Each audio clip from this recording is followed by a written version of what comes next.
He came home expecting the worst, but instead what greeted him was silence. When Vincent Harlan stepped into the dining room, he froze.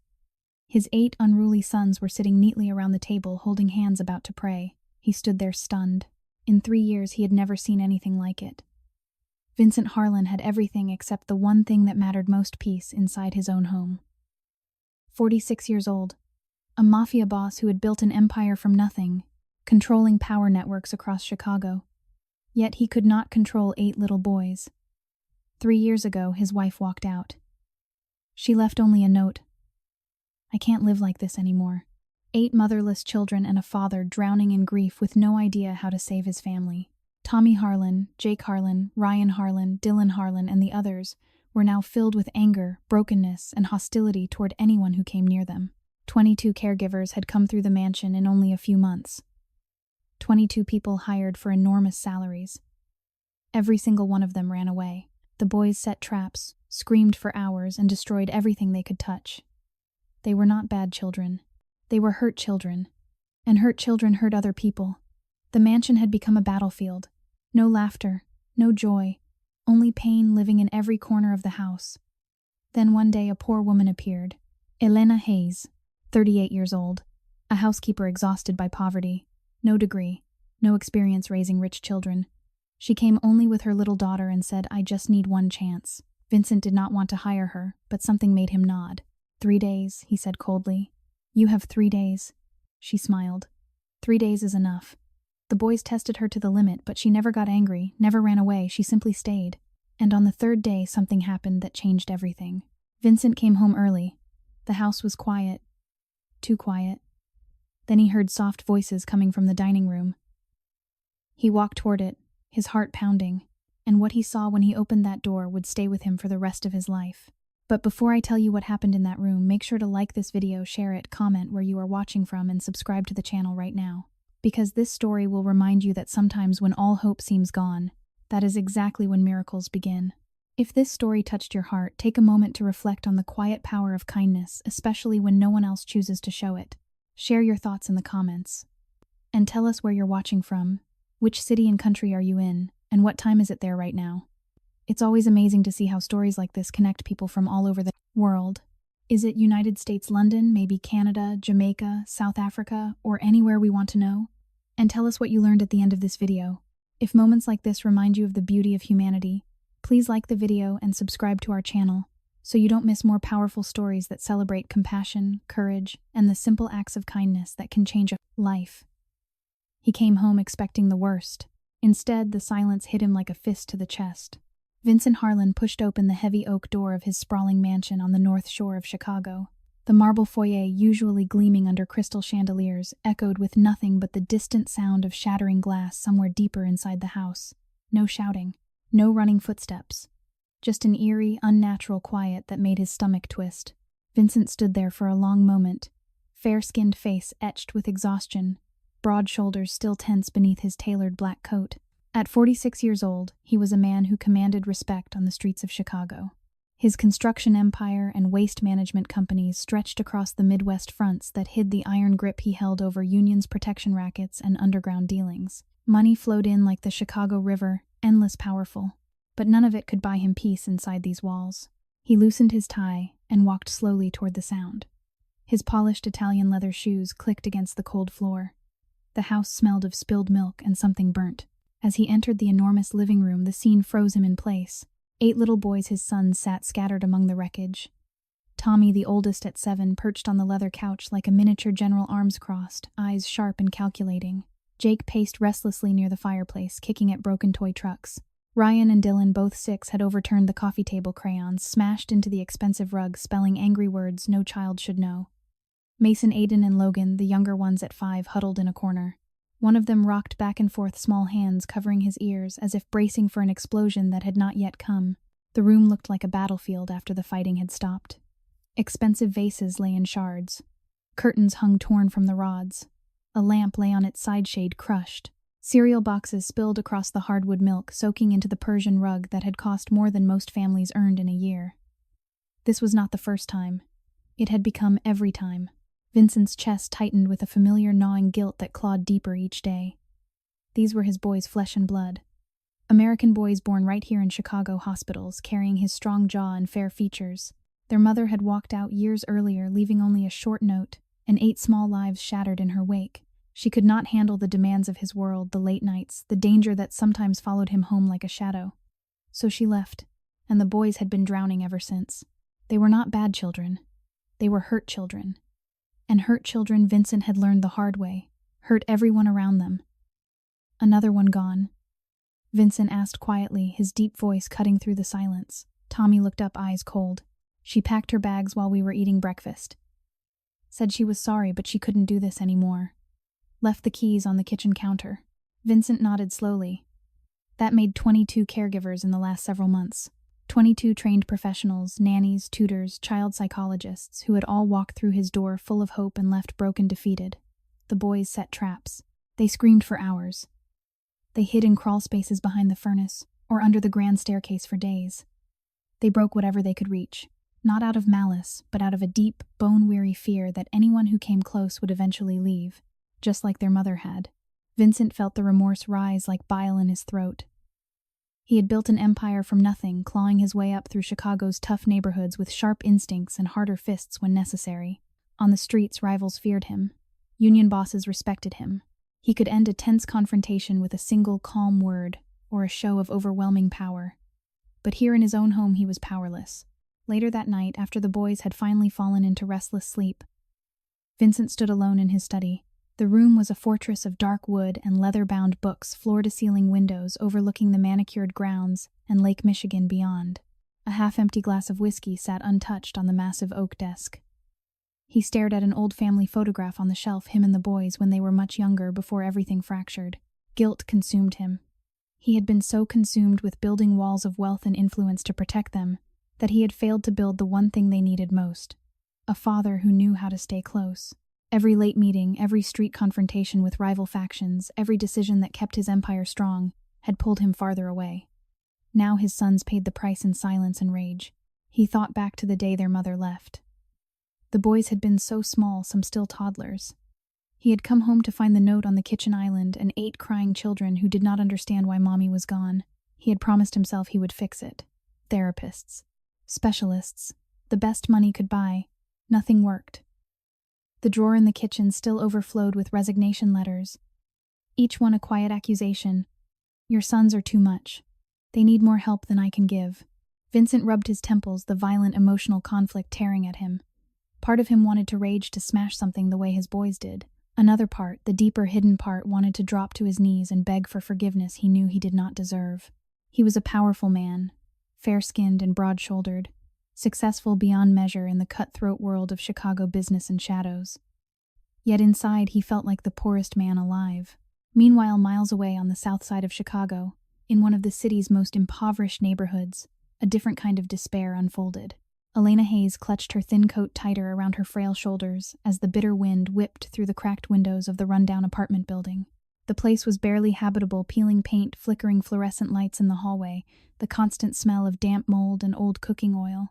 At 38, she looked far older, her face drawn and pale from years of malnutrition and sleepless nights. Her clothes hung loose on her thin frame. Dark circles shadowed her eyes. She had spent the day scrubbing floors at a greasy diner downtown, then walked the long miles home because the bus fare had gone to buy a small bag of rice and beans for her 2 young daughters. The girls, Mia, 6, and her loyal best friend Sophie, 7, who practically lived with them, huddled together on a worn mattress on the floor. There was no bed frame, no heat that worked reliably. The single bare bulb overhead cast harsh shadows on the bare walls. Elena's hands trembled as she counted the few crumpled dollar bills left after rent. It was never enough. The landlord had threatened eviction again that morning. The food pantry line had been too long the day before, and they had gone to bed hungry. Nights like this, the wind howled through the gaps in the walls, and Elena lay awake, wondering how much longer she could keep her girls safe in this merciless cycle of poverty. The humiliation cut deepest in the small things. Having to choose between medicine for a child's fever or a warm meal, watching other mothers at the laundromat with full shopping carts while her own basket held only threadbare clothes, smiling politely at the diner customers who never looked her in the eye, pretending her life was not unraveling thread by thread. Mia stirred on the mattress, her small voice soft and timid. "Mommy, are you okay? You look so tired." Elena forced a gentle smile, though her heart ached with fierce inner torment. "I'm all right, sweetheart. Just thinking about tomorrow." But tomorrow offered no promise. Only more struggle. More cold nights. More powerless fear that one day she would not be able to shield her daughters from the harshness of the world. Unbeknownst to her, fate was already moving through the shadows of Chicago. Vincent Harlan had been dealing with a tense street confrontation earlier that evening. A rival faction had tried to muscle in on one of his construction sites near the south side, threatening workers and demanding a cut. The meeting in a dimly lit warehouse had been thick with suspicion. Voices rose, accusations flew, but Vincent had diffused it with calm authority and a show of quiet strength. No excessive violence, just the unmistakable weight of his power. Yet the encounter left him restless, the gnawing guilt about his own sons mixing with the adrenaline of protecting his empire. As his black SUV cruised through the city on the way back north, something caught his eye in a rundown alley off a south side street. A woman, thin, exhausted, stood arguing with a landlord under the harsh glow of a street lamp.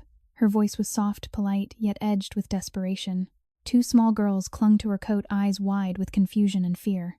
Vincent told his driver to slow down. He watched as the landlord shoved eviction papers at the woman, voice loud and unjust. The woman, Elena, stood there, powerless shoulders, shaking, trying to shield the girls from the cold wind and the harsh words.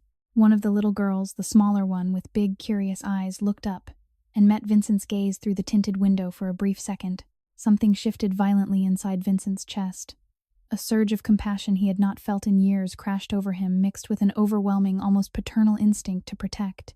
This woman and her children embodied everything. His own sons had lost vulnerability, quiet resilience, and a depth of suffering that mirrored the emotional wreckage at home. The stark gap between his world of luxury and their world of absolute misery struck him like a physical blow. He felt horror at the unfairness of it all, anxiety that another family might break apart the way his had, and a deep, consuming remorse for every moment he had prioritized power over presence. In that instant, an intense curiosity and protective urge took root. This was not calculated. It was raw. He needed to step in, not as the Mafia boss, but as a man who understood loss. "Stop the car," Vincent said quietly, his voice thick with emotion. His advisor in the front seat turned surprised. "Sir," I said, "stop." Later that night, after a few careful words with the landlord, and a quiet transfer of funds that erased the debt in one stroke, Vincent found himself standing outside the dilapidated building. Elena emerged with her daughters, eyes wide with shock and disorientation. She felt dizzy, numb, a sudden loss of balance, as this powerful, wealthy stranger offered help she could barely comprehend. Who are you?" Elena asked, her voice soft, timid, and polite, though fear and confusion warred inside her. She clutched Mia and Sophie closer, her malnourished frame trembling in the cold wind. Vincent looked at the small girl Mia, whose curious eyes studied him without flinching. Something in her innocent gaze tore open the deepest parts of his remorse. "My name is Vincent Harlan. I saw what happened. You don't have to face this alone tonight." Elena's mind reeled. Horror at accepting charity from a stranger battled with the desperate reality of her situation. She felt guarded, fearful, yet a flicker of intense curiosity stirred.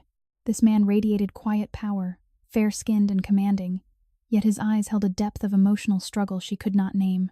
For Vincent, the inner conflict raged fiercer. Guilt over his 8 sons at home clashed with this sudden, passionate surge of compassion for this destitute family. He had spent years building walls. Now one small girl's steady gaze made those walls feel paper-thin. He wanted to protect her not out of pity, but because in her vulnerability he saw the child he had failed to shield at home. The night air grew colder. Elena swayed slightly, exhaustion and shock threatening to overwhelm her. Vincent steadied her with a gentle hand on her arm, his touch careful, almost fatherly. "You and your girls need a safe place," he said, voice low and steady. "Just for tonight. No strings. I have a big house. Plenty of room." Elena hesitated, tears welling as the absurdity of the moment hit her, going from eviction on the freezing south side to an offer from a man who clearly lived in a different world. Her inner world tore violently between suspicion and a desperate, overwhelming hope.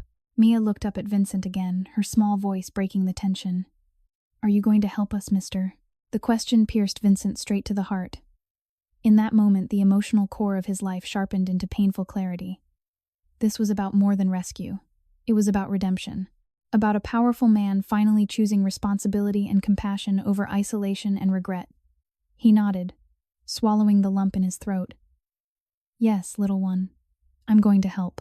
As the SUV carried them north through the glittering lights of Chicago, the vast gap between worlds became painfully clear. Elena sat quietly still in shock, her thin hands holding her daughters close. Vincent stared out the window, the gnawing guilt and violent emotional conflict inside him growing more intense with every mile. He had no idea yet that this act of compassion would lead him straight into the heart of his own broken family, and that the small, resilient girl beside him would become the key to healing wounds he thought could never mend.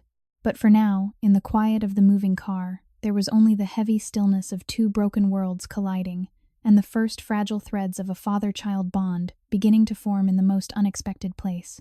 The black SUV glided silently through the iron gates of the North Shore mansion as the first hints of dawn touched the Chicago skyline. Vincent Harlan sat in the back seat, his powerful frame, rigid, fair-skinned hands clenched on his knees. The ride from the south side had been almost wordless. Elena Hayes sat across from him, clutching her two small daughters tightly, her thin body still trembling from the cold wind that had whipped through the cracked windows of her old apartment only hours earlier. Next morning, as pale light filtered through the tall windows of the guest wing, Elena woke with a start. The bed beneath her was impossibly soft, real feather pillows, thick down comforter sheets that smelled faintly of lavender instead of mildew. For a moment she felt deep disorientation, a dizzying wave that made the room spin. Her heart slammed against her ribs. Where was she? The luxury surrounding her felt like a cruel dream that would shatter any second. She sat up slowly, her malnourished frame aching from years of sleeping on a thin mattress on a freezing floor. Her wrists looked two delicate veins visible beneath pale skin stretched tight over bones. Sleep deprivation had carved dark hollows under her eyes. Last night's wind-filled streets still lingered in her bones. The landlord shouting the eviction notice crumpled in her coat pocket. The humiliating way she had begged for just one more week, while Mia and Sophie hid behind her legs. A soft knock sounded at the door. Elena's voice came out timid and polite, barely above a whisper. "Come in." Vincent Harlan stepped inside, still dressed in the dark coat from the night before. He looked every inch the wealthy, powerful man he was. Broad-shouldered, commanding presence, yet his blue eyes carried a storm of inner torment. Seeing Elena and the two little girls curled together in the enormous bed sent a fresh wave of gnawing remorse crashing through him. These three had endured nights of bitter cold while he returned each evening to a mansion filled with every comfort money could buy. The contrast tore at him violently. "I hope you slept," he said quietly, his deep voice gentle in a way that surprised even him. "Breakfast will be ready downstairs whenever you're ready. No rush." Elena nodded, fear and heightened curiosity warring inside her chest. This stranger had paid her debts in one quiet moment, brought her and her daughters to this palace of marble and crystal, and asked for nothing in return. Part of her wanted to run suspicion, burning hot that powerful men always wanted something. Another part, the exhausted, desperate mother who had cried silently through too many hungry nights, felt an overwhelming surge of gratitude so intense it made her chest ache. Mia stirred beside her, rubbing sleepy eyes. The 6-year-old looked up at Vincent with open, curious eyes. The same eyes that had met his through the car window the night before. "Is this your house, mister? It's really big." Vincent's throat tightened. The innocent question struck straight into the violent, emotional conflict raging within him. He thought of his 8 sons sleeping upstairs, their own beds empty of comfort because rage and abandonment had turned their rooms into battlegrounds. Here was a child who had known only poverty, yet she spoke with soft wonder instead of anger. The remorse gnawed deeper. He needed to protect this small family with the same fierce loyalty he showed his empire. The feeling was passionate and intense, almost paternal from the very first moment, burning away years of emotional isolation. Later that morning, in the vast kitchen filled with stainless steel appliances and sunlight streaming through floor-to-ceiling windows, Elena sat at the long marble island. Plates of fluffy pancakes, fresh fruit, and warm maple syrup appeared before them, food so abundant it felt absurd after months of stretching a small bag of rice. Sophie, the 7-year-old best friend who had practically become Elena's second daughter, ate slowly, eyes wide with guarded suspicion. She whispered to Mia, "Don't get used to this. Rich people always change their minds." Elena's hands shook as she cut small pieces for the girls. Humiliation burned in her cheeks. She was so thin, so clearly powerless that even lifting the silver fork felt like a luxury she did not deserve. The unfairness of life struck her again. How many times had she gone without so her girls could have the last spoonful of oatmeal? How many cold, wind-filled nights had she stayed awake, guarding the door against dangers that lurked in their crumbling neighborhood? Vincent watched from the doorway, his powerful frame leaning against the frame. The sight of Elena's fragile form and the girl's hesitant joy intensified the inner tearing in his heart. Guilt over his own neglected sons mixed violently with a growing protective attachment to this destitute woman and her children. He had faced rival factions in tense street confrontations just last week, shadowy meetings in warehouse districts where voices rose and threats hung heavy in the air. He had diffused them with calm authority, his reputation alone enough to turn the tide without bloodshed. Yet here, watching Elena try to hold back tears while her daughters ate their first real meal in days, he felt more powerless than during any street standoff. Weeks later, the arrangement had quietly taken shape. Vincent offered Elena a simple position, helping with light housekeeping in the mansion. It was not charity in name, but both knew it was rescue. Elena accepted with soft, timid politeness, her voice barely audible when she thanked him. "I don't know why you're doing this, Mr. Harlan, but I'm grateful. The girls, they haven't been warm in so long." Her words lodged in Vincent's chest like a blade. He turned away for a moment, fighting the consuming remorse that threatened to overwhelm him. He was a man who controlled vast territories in Chicago, who could end conflicts with a single decisive word, yet he could not erase the memory of his 8 boys' pain.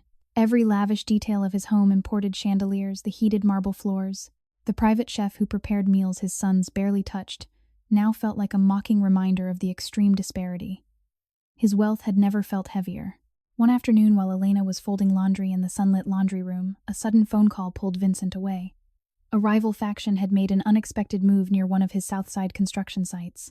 The confrontation unfolded in a tense, bold encounter on a quiet industrial street.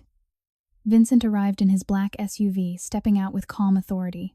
Words were exchanged, sharp accusations, veiled threats, but he handled it with the steady power that had built his empire. No violence erupted. Only the heavy weight of his presence turned the tide.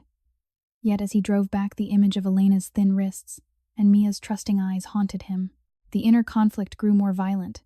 How could he protect an entire organization and still feel he was failing the most vulnerable? Later that night, the mansion grew quiet. Elena sat alone on the edge of the guest bed, staring at the expensive clothes Vincent had quietly arranged for her and the girls. Simple but warm.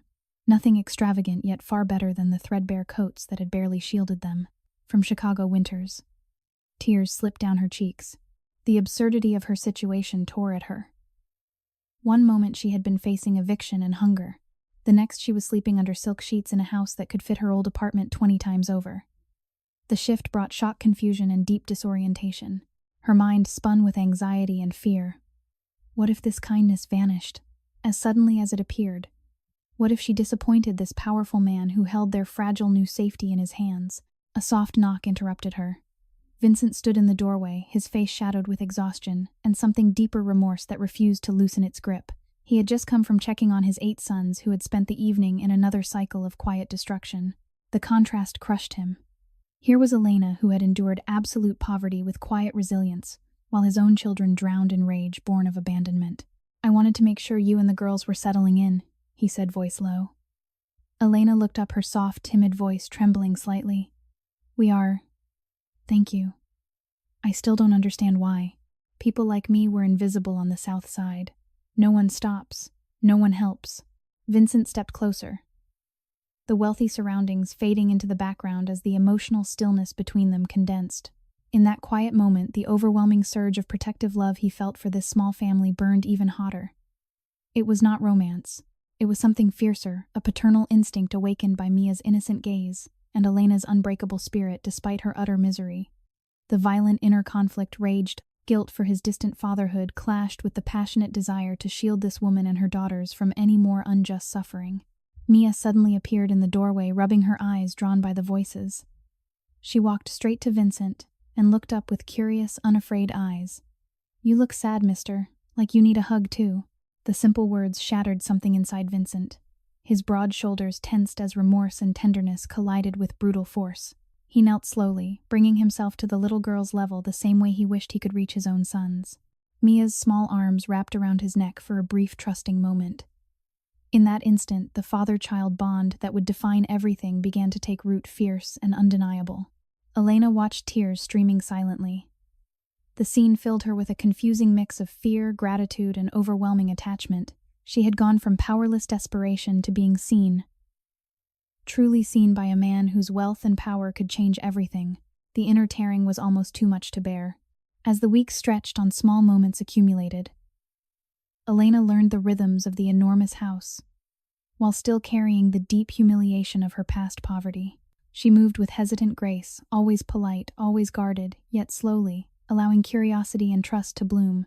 Vincent, meanwhile, balanced tense street confrontations with rival factions, unexpected encounters in back alleys and construction yards, where his calm authority prevented escalation, while returning home to a household still fractured by his son's pain.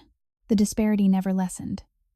His wealth shone brighter, in contrast the heated pool his boys ignored, the library filled with books they refused to open, the cars in the garage worth more than Elena had earned in her entire life.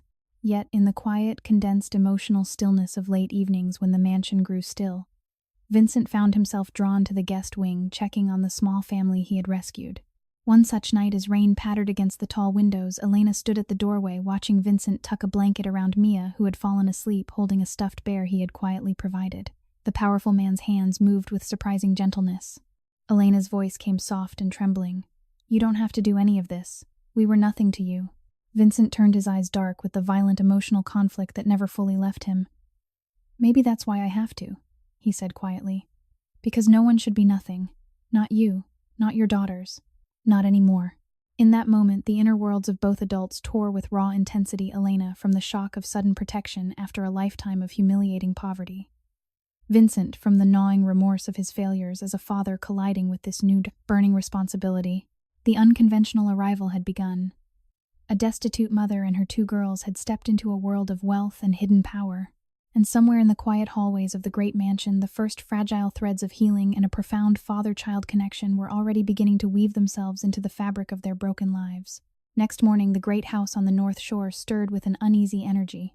Sunlight poured through tall windows onto polished marble floors, illuminating rooms filled with treasures.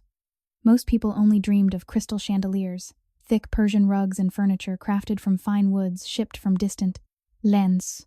Vincent Harlan moved through the halls like a man carrying an invisible weight. His fair-skinned face showed the strain of another sleepless night spent wrestling with gnawing remorse. The 8 boys upstairs had barely slept, their restless energy already spilling into small acts of destruction that echoed faintly through the walls. Down in the sunlit playroom, a vast space once meant for joy but now scarred by crayon marks and overturned toys, Elena Hayes stood nervously beside her daughters. She had spent the early hours trying to make herself useful, her thin, malnourished frame moving with hesitant grace.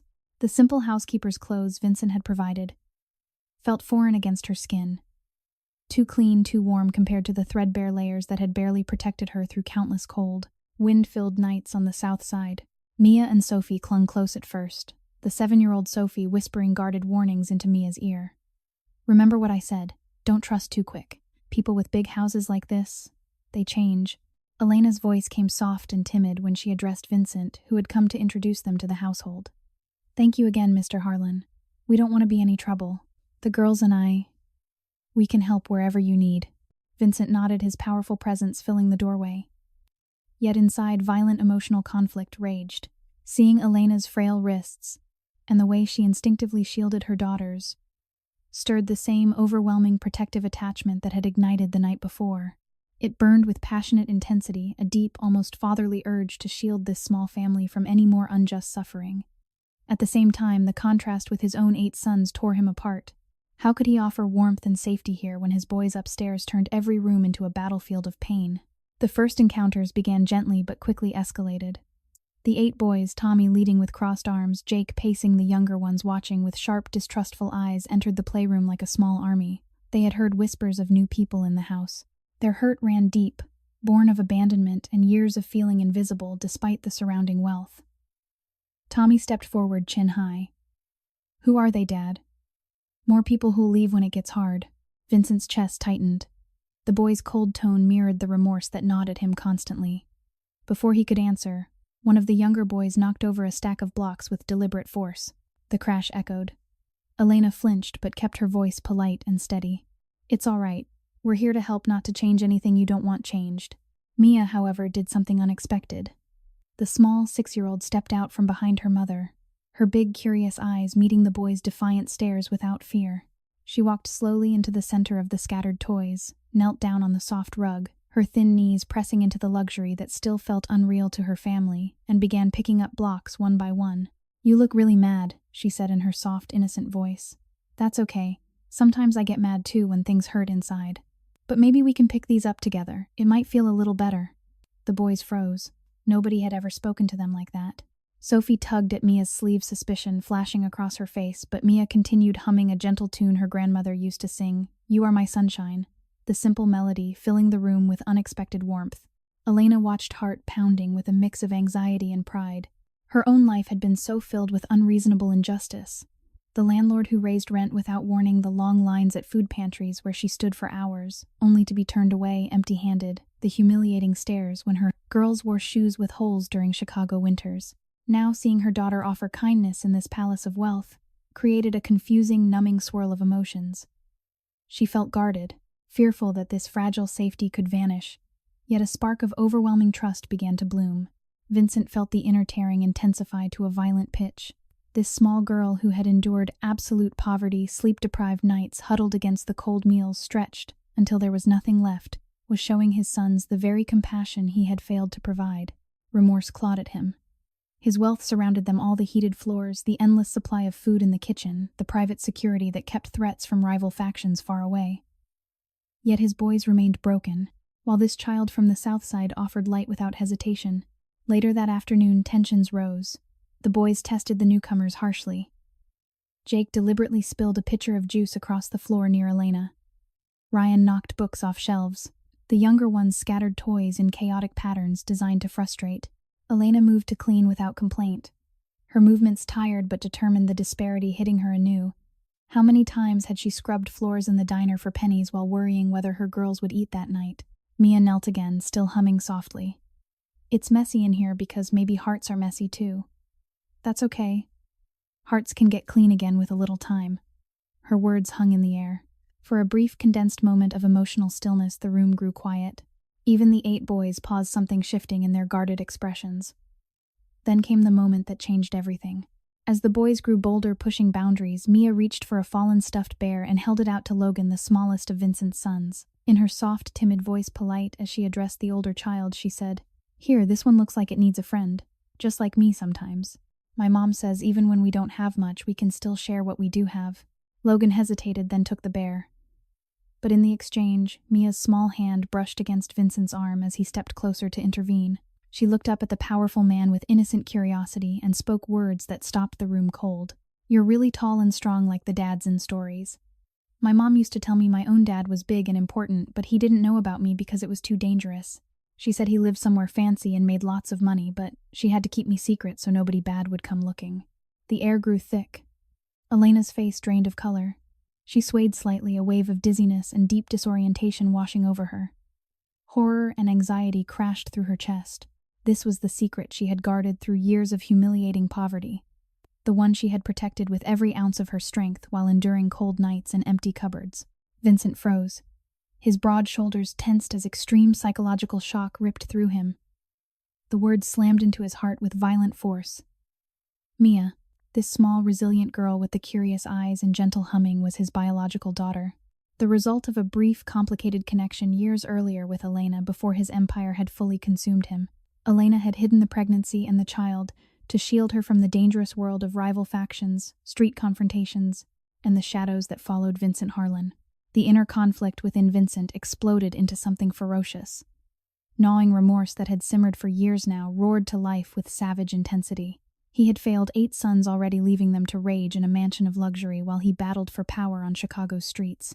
Now another child, his own flesh and blood, had lived in absolute misery on the South Side, thin and hungry, while he returned each night to unimaginable wealth. The passionate, protective love he had felt from the first moment he saw Elena and the girls burned hotter, twisting violently with guilt shock and an overwhelming surge of paternal responsibility. He looked at Mia, really looked, and felt his world tilt. This was no longer simply rescue. This was redemption staring back at him with innocent eyes. Elena clutched the edge of a nearby table, numbness spreading through her limbs. The unfairness of life struck with brutal clarity. Years of desperate powerlessness, the humiliating choice between medicine and food, the fear that one more cold night might break her, and now this sudden protection from the very man she had hidden their daughter from. Confusion and fear warred with a budding, intense attachment. Her voice trembled when she finally spoke, soft and polite, yet edged with raw emotion. "Mr. Harlan, I never meant for it to come out like this. I was trying to keep her safe. From everything. Vincent's voice was rough with the storm inside him. You did what you thought was right. But she's mine. Mia tilted her head, sensing the heavy shift but not fully understanding. Does that mean you're my dad?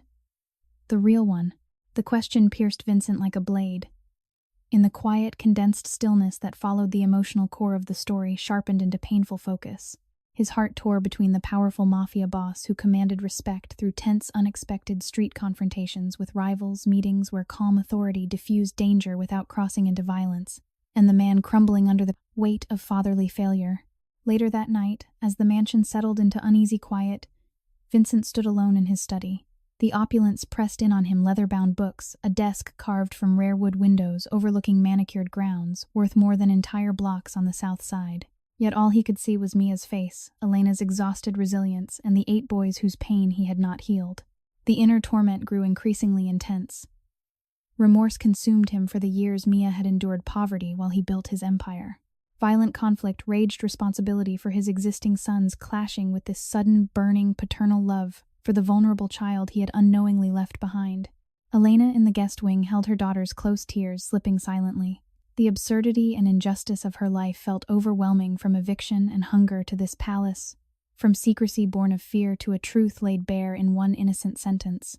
Shock left her dizzy and disoriented, yet beneath it stirred a fragile, overwhelming trust in the powerful man who had rescued them. In the playroom earlier, after the revelation, Mia had simply taken Vincent's large hand in her small one for a moment. If you're my dad, maybe you can help the other boys too. They seem really sad inside, like I used to be before Mom sang to me. That gentle touch and those words became the highlight of violent inner conflict for Vincent. A father-child bond, fierce and undeniable, had ignited in the most unexpected way. The rescue had deepened into something profound. The encounters had only just begun, but the shocking truth had already shattered old walls and opened wounds that could finally begin to heal if the powerful man could find the courage to face them. Next morning, soft sunlight filtered through the tall windows of the mansion, casting gentle patterns across the playroom floor. Vincent Harlan stood at the edge of the room, his powerful frame silhouetted against the light, fair-skinned face, etched with the deepening lines of inner torment. The revelation from the day before still echoed in his mind like a relentless storm. Mia, his own daughter, born from a past he had buried under layers of empire building, had lived in crushing poverty while he returned each night to this palace of marble and crystal. The violent conflict inside his heart grew fiercer with every breath, gnawing remorse for 8 sons who raged in luxury and an overwhelming, burning paternal love for the small girl who had endured so much. Elena Hayes moved quietly through the space, her thin, malnourished body still adjusting to the warmth and abundance that surrounded her. She had spent years sleeping on a cold floor with wind whistling through cracked walls, choosing between a few dollars for bread or medicine for her girls. The humiliation of those choices lingered like a shadow, standing in long lines at food pantries, only to be sent away empty-handed, wearing the same thin coat through bitter Chicago winters while her daughters shivered beside her. Now in this house of unimaginable wealth, she felt a confusing mix of gratitude and fear. Her voice remained soft and timid when she spoke to Vincent. "If there is anything I can do to help today, Mr. Harlan, please tell me. I don't want to be a burden." Vincent nodded, his deep voice steady on the surface, while inside the tearing grew more intense. Seeing Elena's frail wrists, and the way she instinctively positioned herself between her daughters and the world, stirred that passionate, protective attachment even stronger. It was not romance. It was a fierce, fatherly instinct that had ignited the moment he first saw them on the south side, and now burned hotter after learning the truth about Mia. Yet the disparity crushed him. His wealth shone brighter each day. The heated marble floors, the kitchen stocked with more food than Elena had seen in months, the private staff that kept the mansion running flawlessly, while memories of her absolute poverty replayed in his mind like an unjust accusation. The 8 boys entered the playroom with cautious energy. Tommy led, as always, arms crossed, eyes sharp. Jake paced near the windows. The younger ones, Ryan, Dylan, Mason, Aiden, and Logan, watched with a mix of suspicion and curiosity. They had heard fragments of the previous day's revelation, though Vincent had not yet found the words to explain everything. The air felt thick with unspoken tension. Mia, undeterred, stepped forward again. The 6-year-old knelt on the soft rug, her small hands carefully stacking blocks that had been scattered the day before. She hummed the same gentle tune, "You Are My Sunshine," the melody wrapping around the room like a quiet promise. "We can build something together," she said softly to the boys. "Even if it falls down sometimes, we can try again. That's what my mom and I did when we had nothing left." Sophie stayed close to Mia at first, her 7-year-old face guarded whispering warnings. Don't get too close. Remember how people promise things and then everything changes. But as the morning stretched on, Sophie's suspicions softened slightly when she saw Mia patiently helping Logan pick up scattered crayons without expecting anything in return. Elena watched from the side, her heart torn between overwhelming trust and lingering anxiety. The absurdity of her situation struck her again in waves of emotional shock. Only weeks earlier, she had been desperate and powerless, enduring cold, wind-filled nights where she lay awake guarding her sleeping girls from dangers outside their crumbling apartment. Now she stood in a mansion where one meal could feed her old neighborhood for days. The contrast left her dizzy and numb at times, a deep disorientation that made her question whether this safety was real or another cruel twist of fate. Later that afternoon, Vincent was pulled away by urgent business. A rival faction had made an unexpected move on one of his construction sites near the river. The confrontation unfolded on a tense industrial street, lined with heavy machinery. Voices rose in sharp accusations, the air thick with suspicion. Vincent stepped out of his black SUV with calm authority, his presence alone shifting the balance. He diffused the situation with measured words and the unmistakable weight of his power, no violence, only the bold, steady resolve that had built his empire. Yet as he drove back through the Chicago streets, the image of Mia's small hands stacking blocks haunted him. The inner conflict raged violently. How could he command respect on the streets while failing so completely at home? When he returned, the playroom had transformed in small but meaningful ways. Mia had convinced several of the boys to help tidy one corner. She spoke to them with innocent wisdom. It's okay to feel angry. My mom says sometimes anger is just hurt wearing a different coat. But we don't have to stay that way. Tommy watched her closely, something flickering in his eyes. Jake stopped pacing for longer stretches. The younger boys began handing blocks to Mia instead of throwing them. Elena's eyes filled with quiet tears as she observed. Her voice was soft and polite when she addressed Vincent later. She has always been like this, even when we had nothing. Even when we went to bed hungry, and the wind came through the walls so cold it hurt to breathe.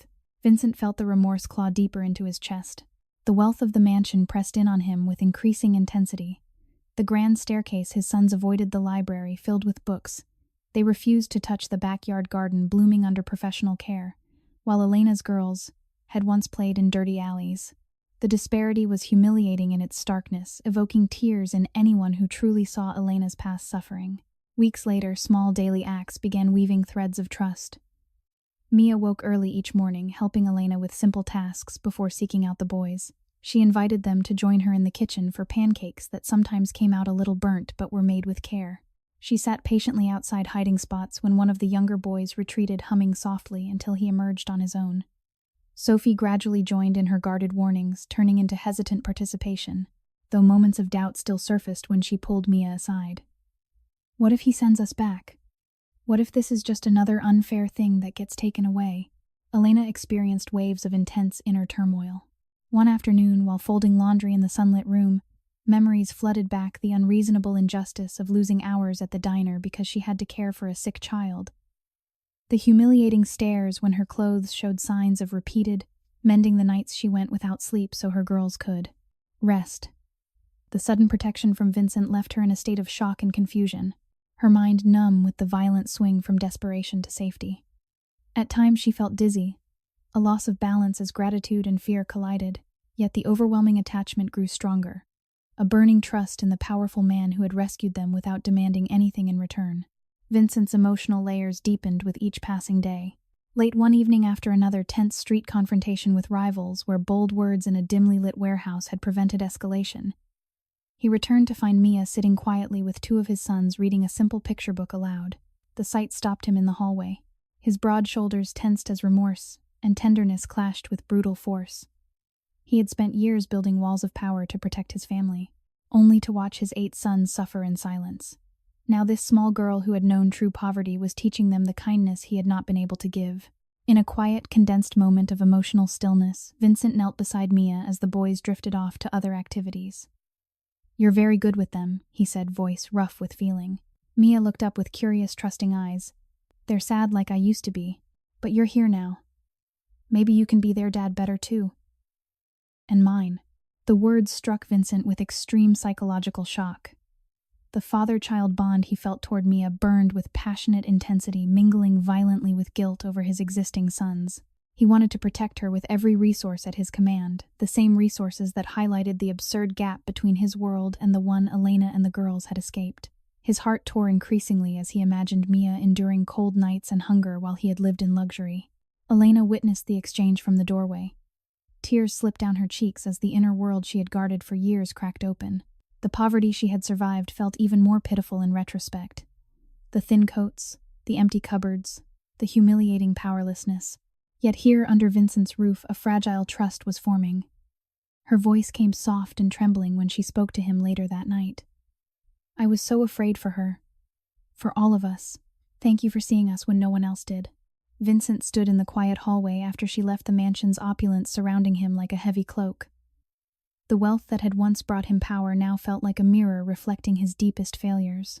Rival factions might fear him on the streets, but this small family had exposed the cracks in his soul. As the days turned into weeks, trust continued to build through small, tender moments. Mia's gentle persistence chipped away at the boy's defenses. Elena's quiet resilience offered a model of strength born from suffering. Sophie's guarded heart began to open, though not without occasional setbacks that reminded everyone of the unfairness life could bring. In one particularly moving evening, as rain pattered against the windows, Vincent found Elena sitting alone in the guest sitting area. She looked up, her face still carrying traces of exhaustion from years of sleep deprivation.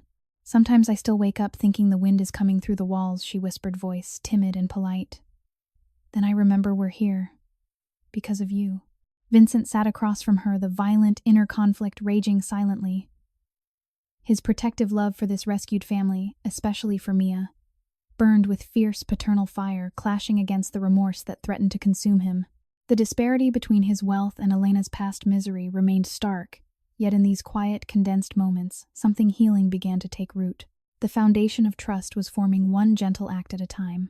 But deeper challenges and greater tests still lay ahead in the shadowed halls of the great house, where a powerful man's heart continued to tear between past failures and the fragile hope of redemption through a small girl's unwavering kindness. The mansion on the North Shore hummed with a fragile new rhythm. Sunlight streamed through the tall windows, warming the polished floors, and highlighting the vast difference between the world inside these walls and the one Elena Hayes had known for so long. She moved through the hallways with quiet purpose, her thin, malnourished frame still carrying the memory of too many nights spent huddled against freezing winds that whistled through cracked apartment walls. The humiliation of those years lingered in every hesitant step. The long, unjust waits at food pantries where she was turned away after hours. The powerless shame of choosing which child would get the last spoonful of thin soup. The sleep deprivation that had left permanent shadows under her eyes. Vincent Harlan watched her from a distance, his powerful build tense beneath his tailored shirt. The wealth surrounding him felt heavier than ever, the crystal chandeliers casting soft light over rooms larger than Elena's entire old apartment building, the kitchen stocked with more fresh food than she had seen in months, the heated marble that made bare feet comfortable in winter. His fair-skinned face reflected the violent inner conflict tearing at him. Learning that Mia was his biological daughter had intensified every gnawing remorse. He had built an empire through tense street confrontations and calm authority. Yet he had failed to protect his own blood. The passionate, protective love he felt for this small, rescued family burned with increasing intensity, clashing brutally with guilt over his 8 sons who still raged upstairs. The boys, sensing the shift in the house, decided to test the newcomers more deliberately that day. Tommy gathered his brothers with quiet commands. Jake nodded with restless energy. The younger ones followed their hurt, fueling a coordinated plan born from years of fearing abandonment. They set traps throughout the hallways and playroom, buckets of water balanced precariously on doors, toy cars scattered across the polished floors like hidden obstacles, strings tied low to trip unsuspecting feet. It was not cruelty. It was a desperate, childish way to push away anyone who might eventually leave, just as their mother had. Later that afternoon, the tests began. Elena walked down the main hallway carrying a basket of folded linens, her voice soft and polite as she called gently to the girls. Without warning, a bucket tipped, drenching her from head to toe with cold water. She gasped, staggering slightly as dizziness and shock washed over her. The thin clothes clung to her frail body, reminding her painfully of the time she had been caught in freezing rain on the south side, with no dry change waiting at home. Humiliation burned in her cheeks. She stood there, water dripping onto the expensive rug, feeling once again powerless and exposed. Mia and Sophie rushed to her side. Sophie's face tightened with guarded fear. "See? I told you. This is how it starts. They'll get tired of us and send us back to the cold. But Mia knelt beside her mother, small hands reaching up to help wring out the wet fabric. Her voice remained gentle and curious. It's okay, Mommy. It's just water. Remember when the roof leaked and we laughed because it felt like indoor rain? We can dry off and try again. Vincent appeared moments later, alerted by the commotion. He stopped at the end of the hallway, his broad shoulders rigid. The sight of Elena soaked and vulnerable sent a fresh wave of remorse crashing through him. This woman had endured absolute poverty, thin from months of insufficient meals, sleep-deprived from guarding her daughters through dangerous nights. Yet here she stood in his mansion of luxury, accepting the boy's test with quiet dignity. The disparity tore at him violently. His wealth could buy anything, yet it could not erase the years of unjust suffering she had faced. Before he could speak, Mia turned to the boys who had gathered at the far end of the hall, watching with a mix of defiance and hidden anxiety. She smiled not with anger but with the same innocent warmth that had begun to crack their defenses. You made it rain inside, that was clever. But now the floor is slippery. Maybe we can clean it together so no one falls. The boys hesitated. Tommy's arms dropped slightly. Jake stopped shifting his weight. One of the younger ones stepped forward, curiosity winning over suspicion for a brief moment. Elena's heart pounded with a confusing swirl of emotions. She felt horror at the possibility that this fragile safety might shatter anxiety that her daughters would pay the price for her past choices, and a deepening, overwhelming trust in the powerful man who had brought them here. Her voice came out timid and polite as she addressed Vincent. Please don't be angry with them, Mr. Harlan. They're just testing. I understand. I was afraid too when we first arrived. Vincent knelt to help steady the overturned bucket, his large hands moving with surprising gentleness. Inside, the emotional upheaval was ferocious. The paternal love he felt for Mia, and by extension for Elena and Sophie, burned passionately, clashing with the gnawing remorse that he had not been there for Mia during her years of hunger and cold. He thought of the tense street confrontations he had faced just days earlier, an unexpected encounter in a warehouse district where rival voices had risen sharply, threats hanging heavy in the air. He had diffused it with calm authority, and the weight of his reputation preventing escalation without violence. Yet here in his own home he felt more tested than on any Chicago street. As the afternoon faded into evening, the traps continued in smaller ways. Toy cars sent Elena stumbling, once causing a moment of numb disorientation as she caught herself against the wall. The unfairness of it all struck her again, the absurdity that after surviving real dangers on the south side, she now navigated childish obstacles in a mansion of safety. Her inner world tore violently between fear of rejection and the burning attachment growing toward this unexpected refuge. Later that night, the boys gathered outside the guest wing carrying the empty bucket and scattered toys as a kind of hesitant offering. They had watched Mia and Elena respond with grace instead of anger. Sophie stood beside Mia, her guarded expression softening as she witnessed the scene. Mia opened the door when they knocked, her small face lighting up. You brought everything back. That means you trust us a little now. Tommy shifted uncomfortably. You didn't yell. You didn't leave. Elena stood behind her daughter, her voice soft and trembling with emotion. We're not going anywhere unless Mr. Harlan asks us to. Even when things are hard. Vincent watched from the shadows of the hallway, unseen at first. The quiet, condensed, emotional stillness of the moment pressed heavily on his chest. Mia's innocent kindness, offered despite her own history of humiliating poverty, highlighted everything he had failed to give his 8 sons. The wealth of the mansion, its endless comforts, its security, its abundance, now felt like a mirror reflecting his deepest regrets. Remorse clawed at him with increasing intensity. He wanted to protect this small family with the same fierce loyalty he showed his empire. Yet the violent conflict inside him raged. How could a powerful man who commanded respect on the streets feel so powerless in his own home? In a particularly moving highlight, Mia reached out and took the bucket from Tommy's hands. Even scary things can turn into something good if we face them together. Like how Mommy and I faced the cold nights and still woke up smiling. The boys stood frozen, something dangerous and hopeful flickering in their eyes. Sophie, who had warned Mia so many times, felt her own guarded heart crack. She whispered later to Elena, Maybe he really won't send us back to the wind and the empty rooms. Elena pulled both girls close, tears slipping silently. The inner tearing was almost unbearable. The shock of sudden protection. After years of desperate powerlessness, the numbing confusion of moving from hunger to abundance, the passionate trust that now burned alongside lingering fear. She had once been so thin and sleep-deprived that simple tasks left her dizzy.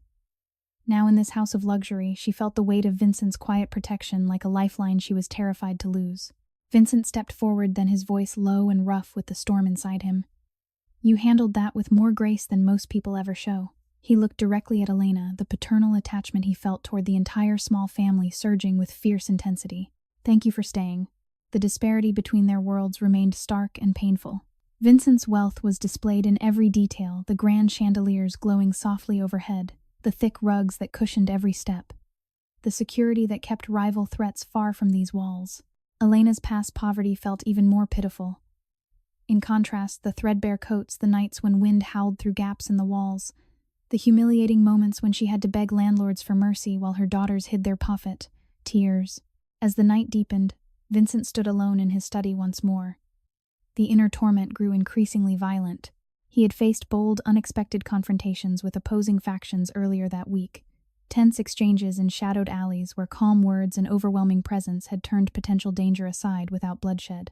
Yet the real battle raged within remorse for the years Mia had suffered in secret guilt over his 8 sons' unbroken pain, and the burning desire to become the father this small girl deserved. In the guest wing, Elena sat on the edge of the bed holding Mia close. The little girl whispered sleepily, "He looks sad again, Mommy. Like he needs us as much as we need him."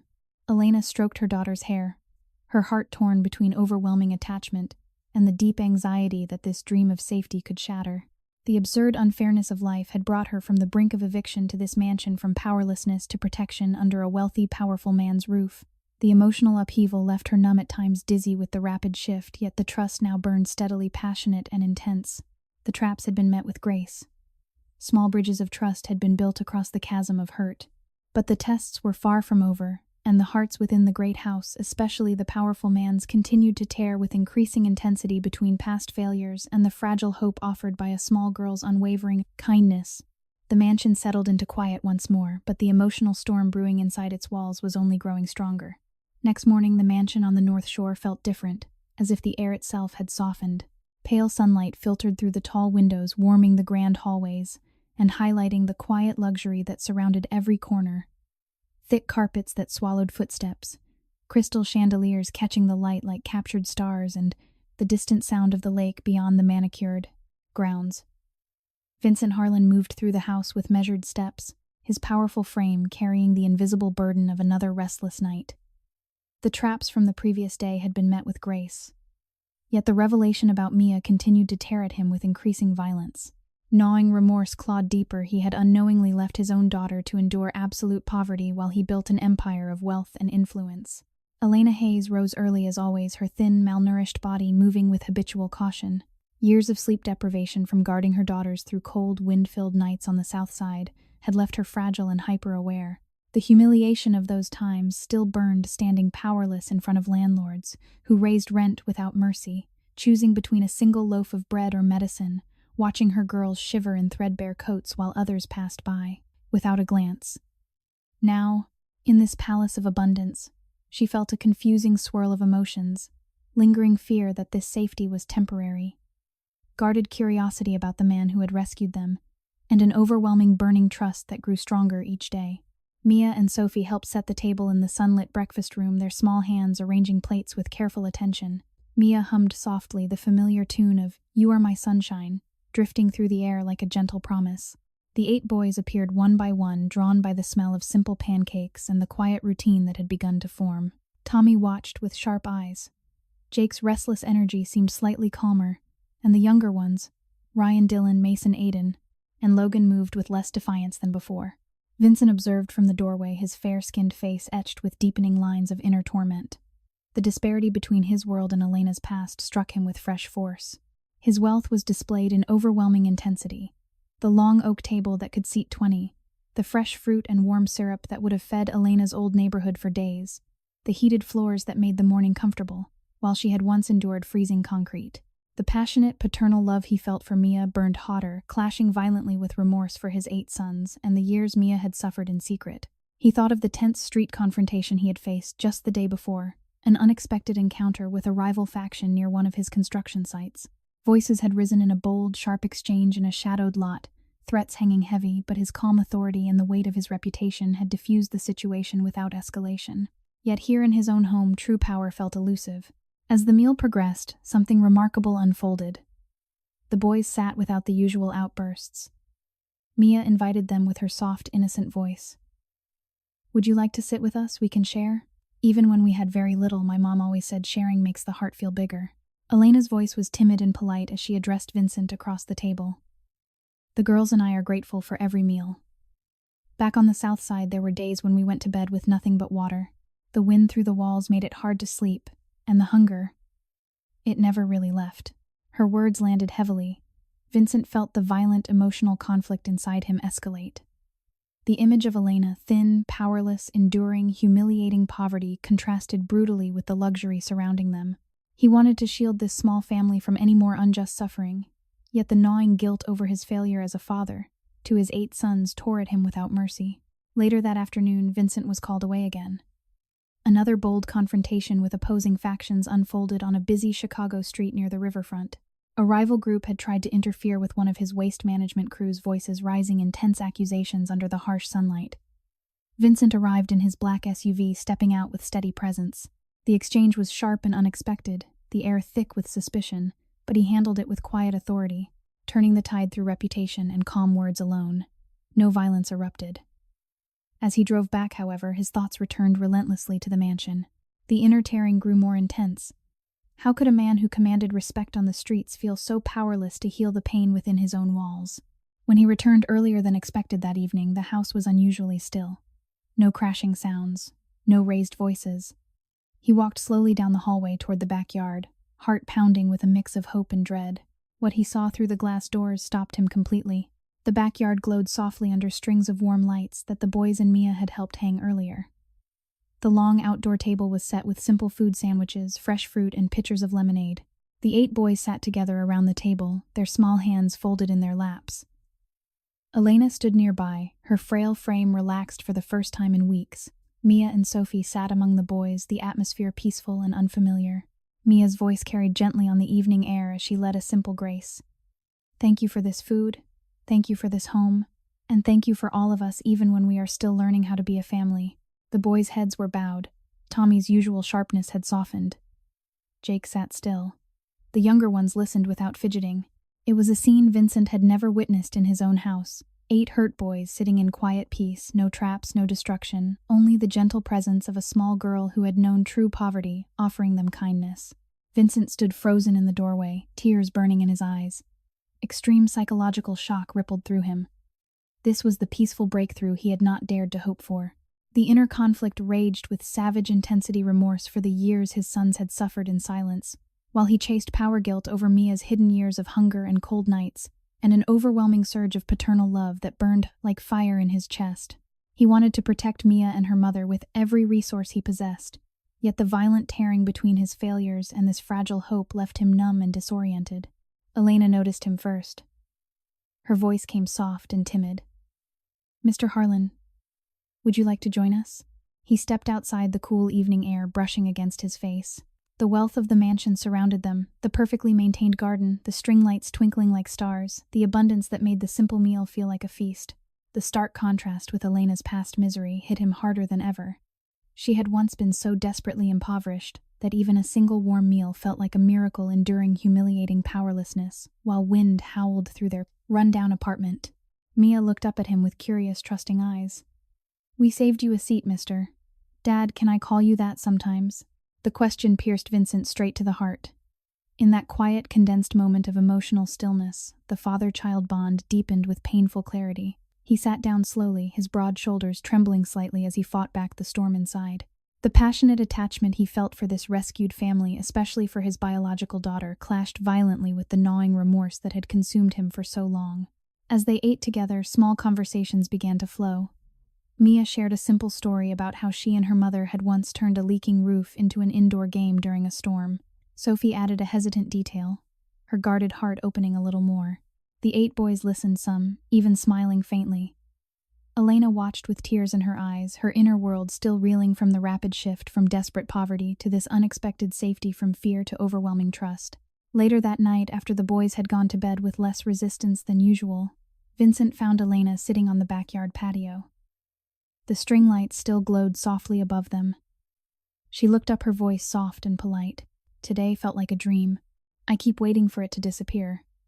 The cold nights, the hunger, the way life kept taking everything away. It made me afraid to believe in good things. Vincent sat beside her, the weight of his empire, feeling distant for the first time. You and your daughters have shown more strength in these weeks than I have in years. I built all of this, he gestured to the mansion and grounds, to protect my family, yet I failed them. And I failed Mia before I even knew she existed. The confession hung in the quiet air. Elena felt a wave of dizziness and deep disorientation as the reality of his protection settled over her. The absurd unfairness of her past enduring years of humiliating poverty, while this powerful man lived in luxury, now felt like part of a larger, painful journey toward healing. Her trust in him burned with passionate intensity, no longer just gratitude, but a profound attachment born from seeing his genuine struggle. Vincent's heart tore with increasing violence. The paternal love for Mia surged fiercely, mingling with remorse for his 8 sons and the years of emotional distance. In this condensed moment of stillness, under the string lights, the breakthrough felt both beautiful and heartbreaking. Mia suddenly appeared at the patio door, rubbing sleepy eyes. She walked over and climbed into the chair beside Vincent without hesitation. You looked sad again. But we're all here now. Maybe the sad parts can get smaller together. Vincent's large hand gently rested on her small shoulder. The father-child connection in that touch was undeniable, raw, protective, and deeply moving. Tears finally slipped down his face as the inner conflict reached a new peak of intensity. Elena watched her own tears falling silently. The disparity between her past misery and this present safety remained stark, yet in the quiet of the backyard, hope had begun to take root. The peaceful breakthrough had arrived. Not with fanfare or perfection, but in the gentle persistence of a small girl's kindness and the powerful man's willingness to confront his deepest regrets. The mansion, once filled with chaos, now held the fragile promise of healing. Yet greater tests still waited in the shadows, and the hearts within its walls continued to wrestle with emotions that grew more intense with every passing day. Weeks later, the mansion on the North Shore carried a fragile sense of hope that felt both precious and precarious. The string lights in the backyard still glowed in Vincent Harlan's memory from the peaceful evening, but the days that followed brought new shadows. Father's Day approached quietly, like a storm gathering on the horizon. Advertisements appeared everywhere, happy families on television cards and gifts in store windows, fathers receiving breakfast in bed from smiling children. For Vincent's 8 sons, the holiday triggered something deep and painful. Next morning, the atmosphere shifted noticeably. Tommy grew quieter, his sharp eyes hardening into something colder. Jake's restless energy returned with sharper edges, small objects breaking under sudden hands. The younger boys, Ryan, Dylan, Mason, Aiden, and Logan, retreated more often, hiding in corners or under furniture.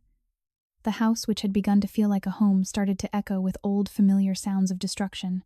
Elena Hayes felt the change immediately.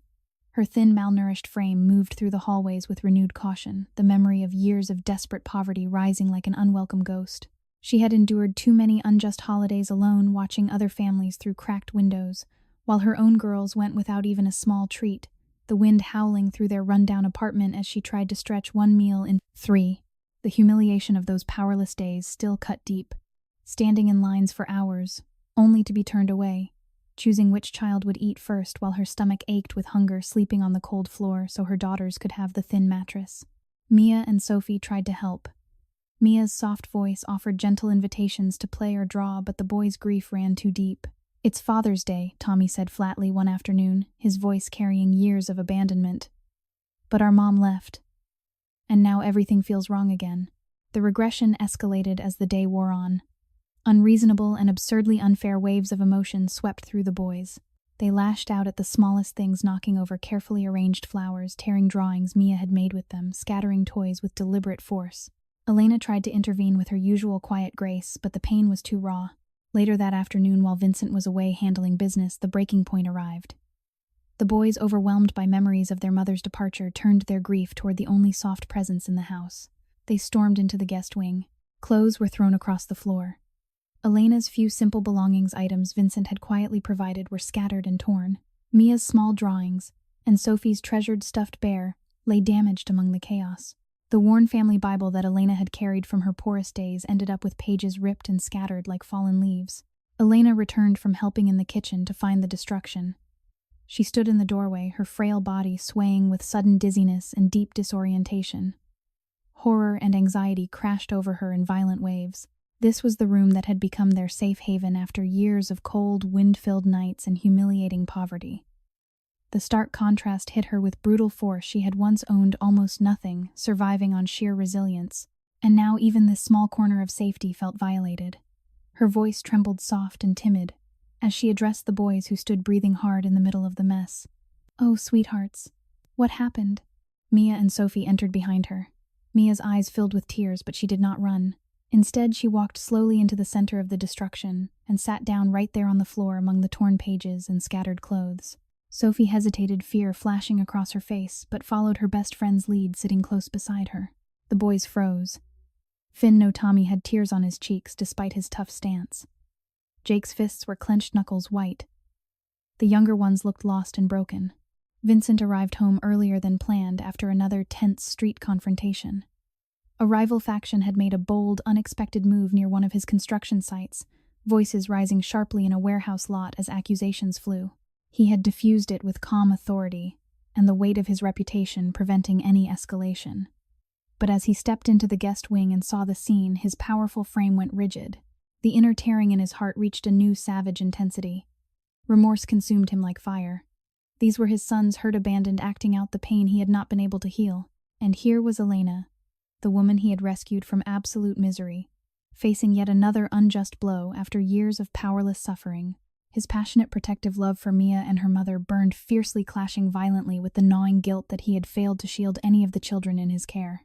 Elena held up a gentle hand to stop him from intervening. She sat down fully on the floor in the middle of the torn pages and broken things. Her thin shoulders shook as she began to weep with the boys, not angry tears, but deep, sad ones that came from a place of shared suffering. "You're right to be hurting," she said softly, her voice breaking. "It's okay to be angry. Your mama leaving wasn't because you were bad. Sometimes grown-ups break and children pay the price. But that pain isn't your fault."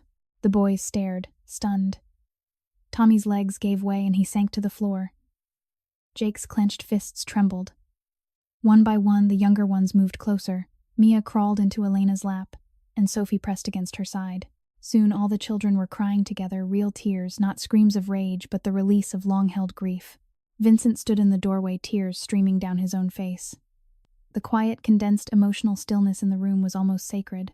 He watched Elena, this destitute woman who had once endured humiliating poverty, thin, sleep-deprived, powerless against the cold winds and empty cupboards, now sitting in the wreckage, offering the very compassion he had struggled to give. The disparity between his vast wealth and her past suffering felt unbearable. The mansion's luxury pressed in on him. The grand rooms, the abundance, the security that kept rival threats at bay, all meaningless in the face of this raw human pain. The inner conflict within Vincent escalated to a violent peak. He wanted to fix everything, to erase the years of abandonment for his sons, and the years of misery for Mia and Elena. Yet he knew he could not. Only presence, only sitting in the pain with them could begin the healing. The paternal love he felt for Mia surged with passionate intensity, mingling with overwhelming remorse for every moment he had chosen power over fatherhood. Hours passed in that room. Elena held as many of the children as she could reach, whispering words of reassurance. "I'm not leaving. Not today. Not tomorrow. We can pick up the pieces together." Mia looked up at Vincent through her tears. "Dad, can you sit with us too?" The word "dad" from his biological daughter struck Vincent with extreme psychological shock. He lowered himself to the floor, his broad, powerful shoulders folding as he joined the circle. For the first time in years, the powerful Mafia boss sat among broken things and broken hearts, allowing himself to feel the full weight of his failures. Later that night, after the children had finally fallen into exhausted sleep, Vincent and Elena sat together in the quiet living room. The wealth of the mansion surrounded them in stark contrast, the leather furniture, the glowing fireplace, the view of the illuminated grounds. Elena's voice was soft and trembling. "I know what it feels like to have nothing. To be so desperate and powerless that every day feels like a fight just to survive. The cold nights, the hunger, the humiliation of begging for mercy. It breaks something inside. But sitting with the boys today, it reminded me that pain shared is pain that can begin to heal." Vincent's hands trembled as he spoke, his deep voice rough with emotion. "I built all of this to protect my family, yet I couldn't protect them from the one thing that mattered most. And Mia. My own daughter lived through the same kind of misery while I lived here in luxury. The remorse tears at me every single day. The violent inner conflict raged inside him with renewed force. He had faced numerous tense street confrontations with rival factions, bold, unexpected encounters where sharp words and calm authority had prevented danger from escalating. Yet the real battle was here in his heart between the powerful man who commanded respect and the father who had failed so profoundly. Elena reached out tentatively, her thin hand resting lightly on his arm. "You're here now. That matters. We were once invisible on the south side. No one saw us. No one cared. But you did. And that changes everything." In the condensed emotional stillness of that late-night conversation, the father-child bond between Vincent and Mia deepened further. He thought of his daughter's small hand in her innocent kindness that had brought them all to this moment. The passionate, protective love he felt burned alongside the gnawing remorse, creating a turmoil so intense it left him numb and aching. The crisis had been raw and devastating, exposing old wounds and new vulnerabilities. Yet through Elena's gentle presence and Mia's unwavering compassion, healing had begun in the most unexpected way on the floor. Surrounded by torn pages and scattered remnants of pain, the mansion grew quiet once more. But the hearts within its walls had been opened wider, torn more deeply, and in that tearing the first true threads of family began to weave themselves together under the protection of a powerful man who was finally learning what it meant to stay. Weeks later, the mansion on the North Shore held a delicate balance between healing and lingering pain. The crisis of Father's Day had left scars, but also deeper connections. The boys slept more peacefully some nights. Mia's gentle presence continued to draw them out. Elena moved through the house with quiet strength, her thin, malnourished frame slowly gaining a little color from regular meals and warm beds. Yet the memory of her years of absolute poverty never fully left her, the humiliating powerlessness of choosing between rent and food, the sleep-deprived nights when wind howled through cracked walls and she lay awake protecting her daughters from dangers outside, the deep shame of threadbare clothes and empty cupboards that made her feel invisible to the world. Vincent Harlan carried the weight of those revelations with increasing intensity. His powerful build and commanding presence masked the violent emotional conflict raging inside. Every luxurious detail of the mansion now felt like an accusation. The grand chandeliers, the heated marble floors, the abundance of food and security that his wealth provided so effortlessly. He had rescued Elena and the girls from the South Side's crushing misery, yet he could not erase the years they had suffered while he built his empire. The paternal love he felt for Mia burned with passionate, almost overwhelming force, a fierce protective attachment that had ignited the moment he first saw her, and now consumed him daily. It clashed brutally with gnawing remorse for his 8 sons, and the years of emotional distance he had allowed. Next morning, Vincent left early for business. A rival faction had grown bolder, making unexpected moves on the edges of his territory. The confrontation unfolded in a tense, bold encounter on a busy industrial street near the river. Voices rose sharply in a shadowed lot as accusations flew and threats hung heavy in the air. Vincent stepped forward with calm authority, his reputation alone shifting the balance. He diffused the situation with measured words and quiet power, preventing escalation without violence. Yet as he drove back, his thoughts remained fixed on the mansion. The inner tearing grew more savage. How could a man who commanded respect on Chicago's streets still feel like a failure as a father? Later that afternoon, small moments of healing continued. Mia and Sophie tended to minor scrapes the boys earned during play, their innocent kindness slowly mending old wounds.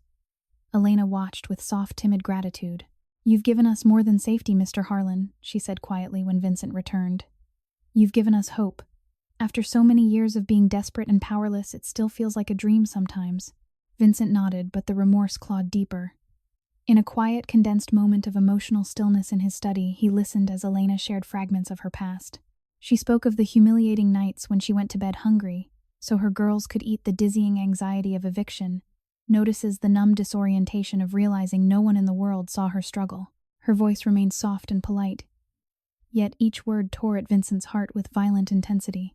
As evening approached, Vincent received an urgent call. One of his construction sites was facing sudden pressure from a disloyal lieutenant within his own organization. He left immediately, the black SUV cutting through Chicago traffic. The meeting took place at the site itself, a bold, unexpected confrontation under the harsh lights of the half-built structure. The lieutenant's words carried veiled betrayal, tensions rising sharply as demands were made. Vincent handled it with his characteristic steady presence, but the encounter left him unsettled and distracted. What he did not know was that Mia and Sophie had slipped out after him, worried in their innocent way about the man they had come to call a father figure. They hid near the site, small figures in the shadows drawn by concern and curiosity. The real danger struck without warning. A group of armed rivals tipped off by the betraying lieutenant launched a sudden ambush. Shouts echoed across the construction yard. Vincent was caught in the open, outnumbered and exposed. Chaos erupted, tense voices, sudden movements, the sharp crack of warning shots meant to intimidate rather than kill outright. Vincent fought back with fierce resolve, using his power and positioning to shield his loyal men, but a heavy blow caught him across the side, sending him crashing to the ground. Pain exploded through his body. Blood seeped from a deep gash as he struggled to rise. In that moment of life-threatening crisis, Mia and Sophie acted with the pure courage only children can possess. Mia ran forward, her small frame darting between shadows, despite Elena's distant warnings echoing in her mind. She reached Vincent first, dropping to her knees beside him. Her tiny hands pressed a piece of cloth against the wound, trying desperately to stop the bleeding. Sophie stayed close, her voice shaking but determined as she used Vincent's fallen phone to call for help. "Breathe, Dad," Mia whispered, her voice soft yet steady, tears streaming down her face. "Don't close your eyes. We're here. You don't have to hurt people anymore. Hurting just makes more hurt. We love you even when you're scared inside." The words struck Vincent with extreme psychological shock. Blood loss made the world tilt, but Mia's innocent plea cut through the pain like light in darkness. This small girl, his biological daughter who had once endured cold, hungry nights in absolute poverty, was risking herself to save him. The paternal love he felt for her surged with violent, burning intensity, clashing against the gnawing remorse that he had brought danger into their lives. His heart tore savagely. The powerful Mafia boss who had faced countless tense street confrontations now lay wounded, protected by the very child he had failed to shield for years. The ambush reached its peak when the betraying lieutenant revealed himself, attempting to seize control in the chaos. But Mia's quick actions, calling for backup, using Vincent's emergency contacts, and the unexpected arrival of loyal men turned the tide. The rivals were forced to retreat without further bloodshed, the lieutenant's betrayal exposed in the process. Vincent was rushed to safety. In the quiet ride back to the mansion, he drifted in and out of consciousness, Mia's small hand never leaving his. Elena met them at the door, her face pale with horror and anxiety. She swayed with dizziness and deep disorientation as she saw Vincent's bloodied form and her daughter's tear-streaked faces. The unfairness of it all crashed over her. After finally finding protection, danger had followed them here. Her inner world tore violently between overwhelming trust in Vincent and the resurfacing fear of losing everything again. Later that night, in a private room where Vincent rested under careful watch, the revelations poured out. Elena sat beside the bed, her voice soft and trembling. "I was so afraid when I saw you hurt. After all the cold nights and powerless days on the south side, I thought we had finally found safety. But seeing you like this, it brought back every humiliating moment of desperation." Vincent bandaged and weakened, but awake looked at Mia, who refused to leave his side. The shocking twist of the ambush and the betrayal had stripped away any remaining illusions. He had come so close to losing everything: his life, his chance at redemption, his daughter. The inner torment reached a ferocious peak. Remorse for his dangerous world clashed brutally with the passionate, protective love that now defined him. He was a wealthy, powerful man who could command entire territories, yet in this moment he felt humbled by the innocent kindness of a child who had once known only poverty. In a condensed moment of profound emotional stillness, Vincent reached for Mia's hand. "You saved me tonight, little one. Not just my body, but something deeper. I have spent years building walls with my power, but you and your mother have shown me what real strength looks like." Mia smiled through her tears, her voice innocent and clear. "We don't want you to be alone with the hurt anymore. We're family now." Elena's eyes filled with tears. The disparity between her past misery, thin, sleep-deprived, enduring wind-filled nights of hunger and shame, and this moment of raw connection felt overwhelming. The shift from suspicion to overwhelming attachment had become complete. She felt no longer just rescued, but truly seen and valued by this powerful man whose heart was breaking open before her eyes. Vincent's emotional upheaval was total. The violent inner conflict, remorse for his 8 sons' pain, guilt over the danger his world had brought, and the fierce paternal bond with Mia left him numb and aching yet strangely hopeful.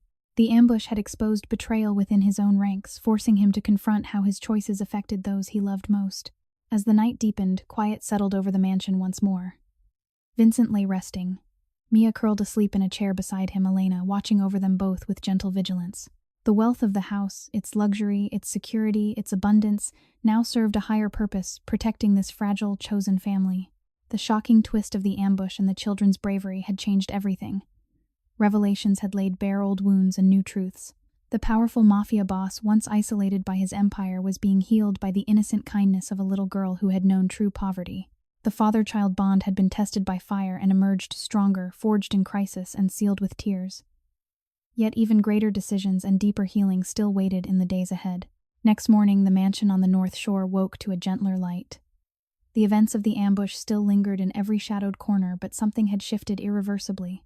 Vincent Harlan rested in the quiet upper room, his powerful frame, bandaged and still fair-skinned face, pale from blood loss and exhaustion. The wealth around him felt heavier than ever. The silk sheets, the private medical care that had arrived within minutes, the security that now surrounded the house like an invisible shield. All of it stood in brutal contrast to the years Elena Hayes and her daughters had endured absolute humiliating poverty on the South Side.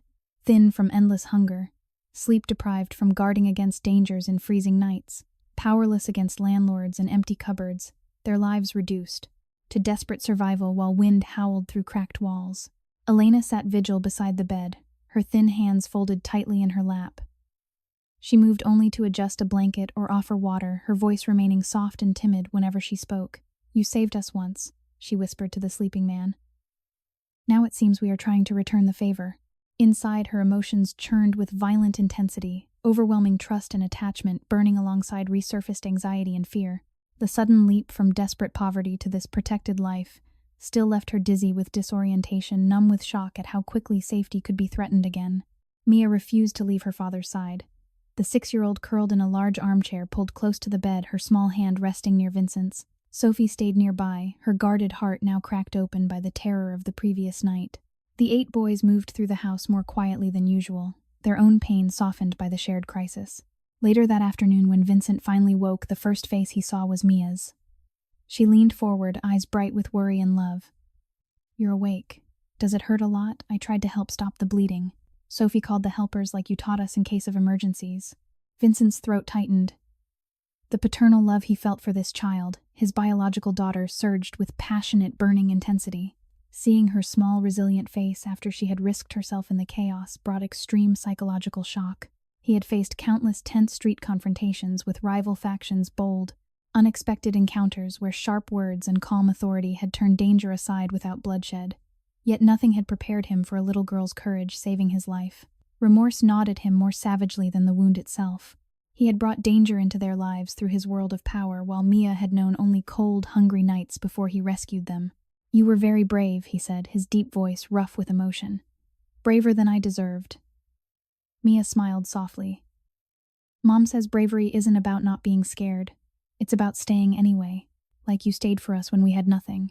The simple words tore Vincent's heart open wider. In the quiet, condensed, emotional stillness of the sick room, the father-child bond deepened with raw force. He reached out and Mia climbed carefully onto the edge of the bed, nestling against his uninjured side. For the first time, Vincent allowed himself to hold his daughter with open tenderness, his large hand gently stroking her hair. The violent inner conflict raged inside him, gnawing remorse for the 8 sons he had failed to reach. Guilt over the years Mia had suffered in poverty while he lived in luxury, and an overwhelming protective love that now defined every beat of his heart. Elena watched from the doorway, tears slipping silently down her cheeks. The disparity between her past misery and this moment felt almost too much to bear. She had once been so desperately impoverished and powerless that even a single warm night felt like mercy. Now she witnessed a powerful man, wealthy beyond measure, being healed by the innocent kindness of the child she had protected through wind-filled nights and humiliating hunger. Her inner world tore violently between lingering fear that this safety could vanish and the passionate attachment that had taken root from the very first night Vincent had stopped his car on the South Side. Weeks later, the bond continued to grow through small, private moments that no one else witnessed. Vincent began spending quiet time with Mia each day. He taught her simple things: how to hold a baseball glove properly in the backyard, how to skip stones across the lake's edge. Stories from his own childhood, stripped of the darker shadows. Mia listened with wide, curious eyes, then offered her own gentle wisdom in return. One afternoon, as they sat together on the garden bench under warm sunlight, Mia looked up at him. "You get sad eyes sometimes, even when you smile. Like you're carrying too many heavy things. Mommy used to carry heavy things too, the rent, the cold, wondering if we would eat. But she always said love makes the heavy things lighter." Vincent felt the inner tearing escalate to a new peak. Her innocent words exposed the depth of his remorse. He had commanded entire territories through tense, unexpected street confrontations, with rivals, bold exchanges, where his reputation alone prevented violence. Yet he had carried the weight of fatherly failure alone for years. Now this small girl who had once known only poverty and cold wind was teaching him how to lay some of that weight down. The passionate paternal love burned hotter, clashing with guilt in a violent emotional storm that left him numb and aching. Later that night, after the boys were asleep, Vincent found Elena in the quiet living room. She stood near the tall windows overlooking the illuminated grounds, her frail silhouette outlined against the luxury that still sometimes made her dizzy with disbelief. "I keep thinking about the nights when the wind came through the walls so hard we couldn't sleep," she said softly, her voice timid and polite. "We would huddle together, and I would tell the girls stories so they wouldn't notice how empty our stomachs were. Then you appeared, and suddenly there was warmth, safety, food that didn't run out. It still feels unreal sometimes, like I might wake up back in that cold apartment powerless again." Vincent stepped closer, his powerful presence tempered by tenderness. "You endured more than any person should. The humiliation, the desperation, I see it every time I look at you and the girls, and it tears me apart knowing Mia lived through that while I had all of this." He gestured to the opulent room, the disparity hitting him with fresh brutality. In that condensed moment of emotional stillness, Elena turned to him. Her eyes held a depth of trust that had grown from suspicion into something fierce and burning. "You didn't just give us a house. You gave us a chance to be seen, and you're letting Mia show you the parts of yourself you thought were lost." Vincent's heart shattered and mended in the same breath. The violent inner conflict, remorse for his distant fatherhood, guilt over the danger his world had brought, and the overwhelming love for his daughter reached an intensity that left him trembling. He knelt slowly, bringing himself closer to Elena's level, though the connection remained one of profound respect and shared healing rather than romance. As the weeks turned into deeper months, the father-child bond between Vincent and Mia became the quiet center of the household. He began including her in small decisions, asking her opinion on simple things like which flowers to plant in the garden or what stories to read to the younger boys. Mia's responses were always wrapped in kindness, reflecting the resilience she had learned during years of poverty. One particularly moving evening after another. Minor confrontation with lingering rivals had been calmly resolved on a quiet Chicago street. Vincent returned home to find Mia waiting by the door. She held a handmade card covered in crayon drawings. "I made this for you. It shows our family, all 10 of us, plus Mommy and Sophie. See, no one is alone anymore." Vincent took the card with shaking hands.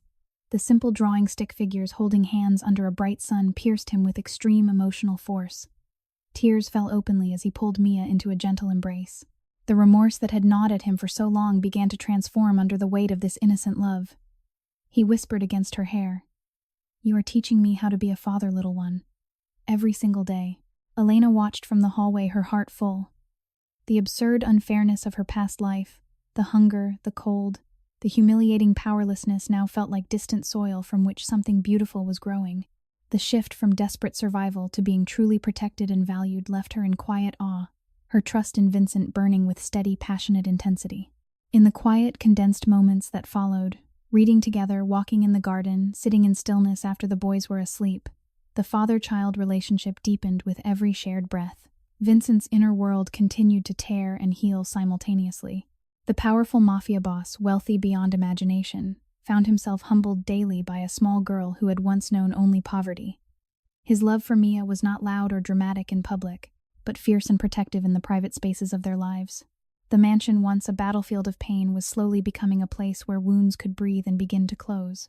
Through Mia's unwavering kindness and Elena's quiet resilience, Vincent was learning what it truly meant to protect and cherish a child, not with wealth or power alone, but with presence, patience, and an open heart.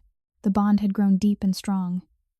Yet even greater challenges and decisions lay ahead, as the powerful man prepared to confront the final shadows of his old life and fully embrace the family that had rescued him in return.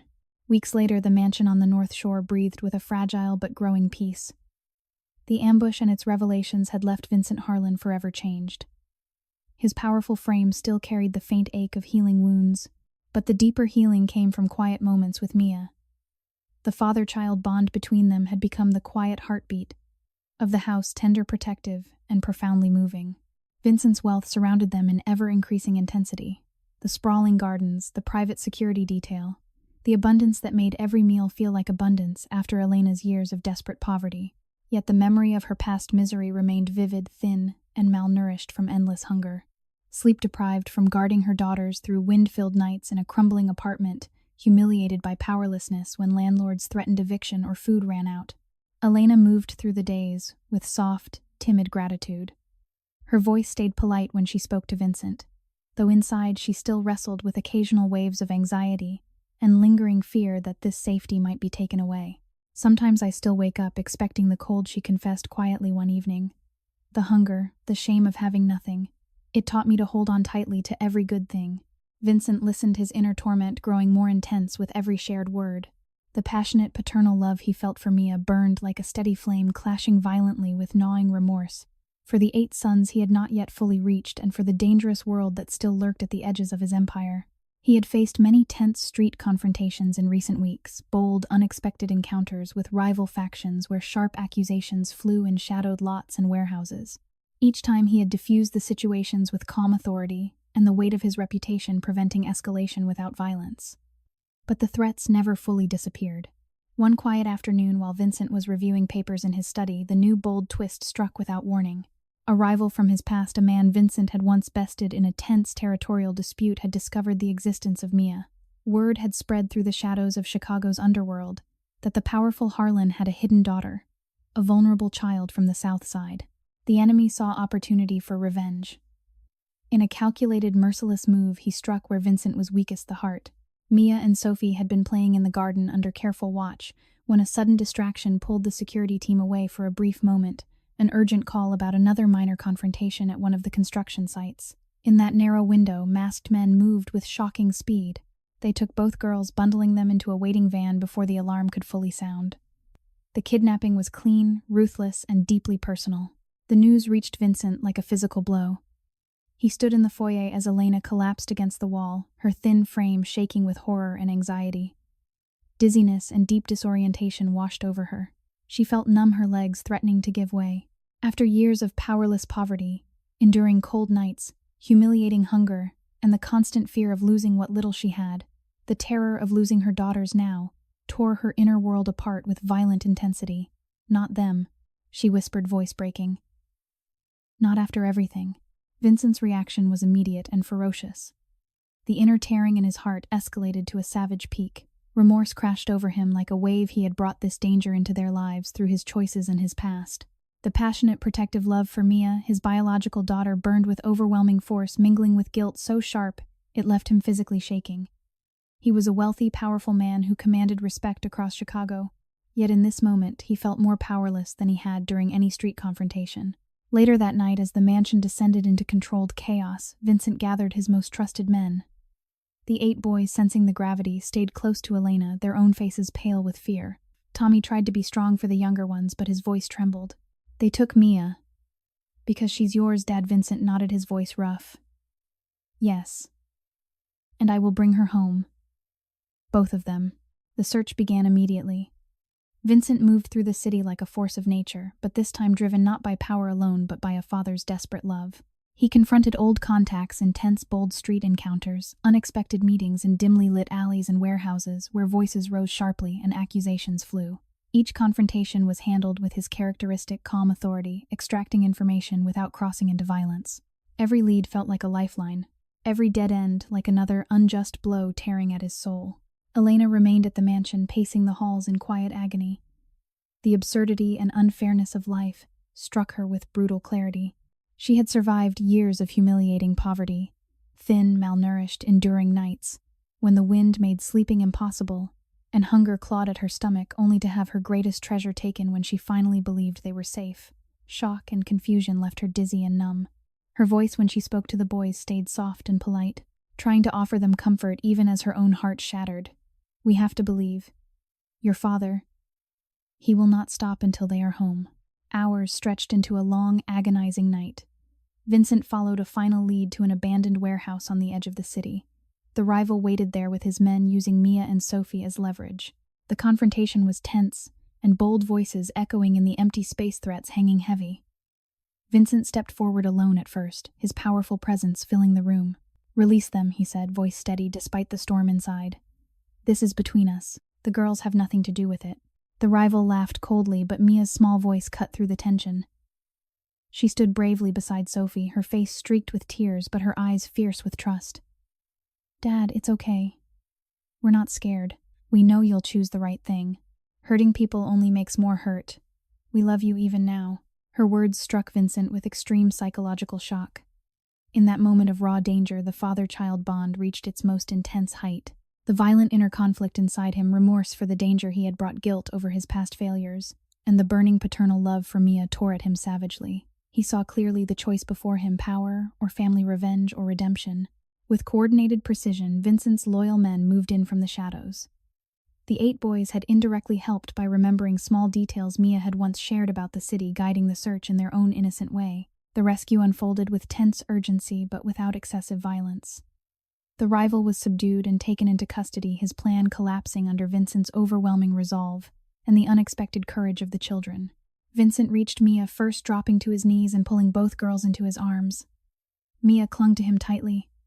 "I knew you would come, because I'm your daughter, and you protect family," Sophie, still trembling, whispered.